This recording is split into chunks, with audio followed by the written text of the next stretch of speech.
time, it's 1e4. Are we going to see a Berlin? Okay, the knights are out. And Wesley's still adjusting his pieces. I hope he said Jadoub. And okay, his knight is out as well. Big moments ahead. Nodirbek does bring his bishop out. It's the Spanish opening. It is the Berlin defense, but anti-Berlin from Nodirbek. So no forced draw yet. If he wanted the draw straight from the off, he could have forced it there and then. And what's this bishop a4 move? A little cheeky try from Nodirbek. Usually you put your bishop on a4 after pawn goes to a6, but he voluntarily places his bishop on a4. It eliminates some of these knight d4 lines where black just tries to trade off all the pieces in the center. So it's a funny game thus far from these two. No forced draw. Nodirbek showing that he may want to play on. Yeah, he means business, this bishop a4 move, Robert. I don't know why, but I've had the bad luck of being on the wrong end of it a few times. A few of my opponents have played this one. It just keeps the tension, takes out these knight d4 ideas, quick d5 ideas. No way for black to break the immediate tension. So we're pretty much guaranteed a long maneuvering game. And I must admit, I'm a bit surprised here. It's not consistent with Nodirbek's interview. He said, draw, Armageddon, pretty much, it's fine. But he wants to fight. He wants a long battle here. And Wesley, again, the first to think.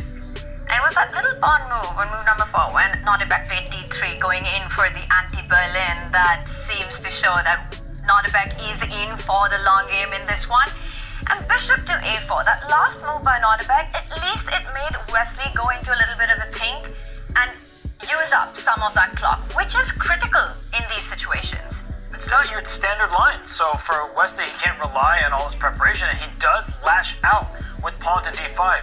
This can ruin black's pawn structure, you may think, with double pawns, but I would prefer to have the bishop pair in an opening position. So I think that for Nodirbek, he's more likely to bring his knight out from b1 out to d2, just defend that pawn in the center. I do not think he's capturing that knight on c6 with his bishop. Yeah, and trading pawns off in the center also has its downsides. If white takes this black pawn in the middle with his own pawn, black would have a space advantage. So really tense position. We mentioned a lot of maneuvering ahead. Wesley is the one to try and clarify the tension. He's the one to try and trade things off, try and guide this game towards safety. Suddenly it's Nodirbek thinking, yeah, I was praising him a moment ago, this bishop a4 move, a nice sneaky one. Okay, he keeps the tension, doesn't spend too long.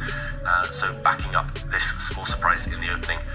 Yeah, this one, it feels like it's going to simmer for a long, long time. It's just about whether it eventually explodes later on this middle game. And Nodirbek continues with his development, not giving free play. You really don't want to trade on d5, allowing a weakness on d3, so keeping the tension in the center. But to my understanding, in these openings, when black does get a central break like d5, that's already a mini success for black. It is a success because you get activity for your pieces. Most of these top players don't like sitting passively, but one of the downsides is when you push it to d5 like he's done instead of d6, your e5 pawn can be a bit tender. He has it all under control thus far thanks to his rook on e8, and Wesley takes away.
suddenly heating up, and it's not heating up in the typical way with attacks, checkmates. It's heating up in terms of the fact that Wesley is walking a tightrope.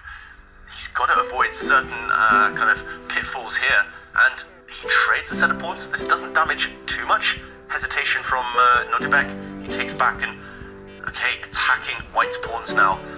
Still feels like this could switch, this could flip, just turn in either direction with one mistake. But right now, do you push a pawn? Do you defend that pawn? Big questions for Nodirbek. Or do you go for the Armageddon with king to c4, rook gives a check, king comes back, rook goes back.